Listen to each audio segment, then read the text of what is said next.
ะลำมอนโตลำมวยสู่ปีกายซ้ำเหมือนนกยุงหางสาอำพึงกันไหลเหมือนกองฟ้าแลลินมันห่างกันนาเพราะว่ากาลำอ่อนมองเจิงนางเป็นกาลำอ่อนโตลำมวยสู่ปีกายซ้ำเหมือนนกยุงหางสาอำพึงกันไหลเหมือนท้องฟ้าแลลินมันห่างกันนานเพราะว่ากาลำอ่อนมองเจิงปอบเปิงสู่เป็นลูกสะเทนางหือฮัดเขาจำใจเหมือนดังน้องงานซ้ำเป็นฝนตกฝนทานตากาดในเดเริ่มแปดนางละใจวันอัน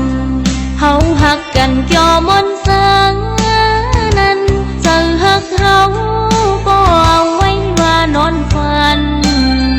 อยู่ห่างไกลเสนางเตสิมฮักในใจมันห่างกันนาน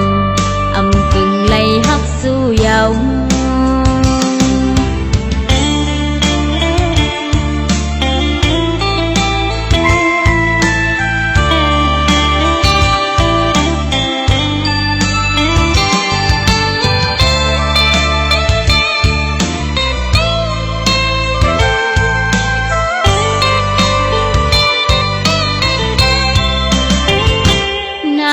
เป็นกะลำมอนโตลำมวย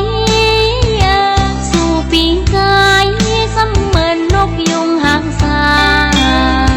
อำพึงกันไหลเหมือนกองฟ้าแลลินมันห่างกันนา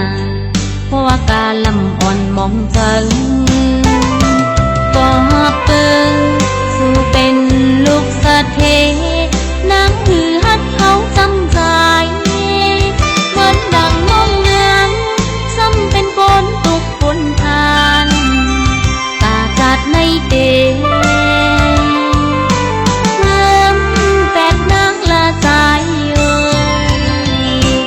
วันอันเฮาฮักกันเกี่ยวมนเสิงนั้นเจอฮักเฮาก็เอาไว้ว่านอนฝันอยู่ห่างไกลเสนางเตสิมฮักในใจ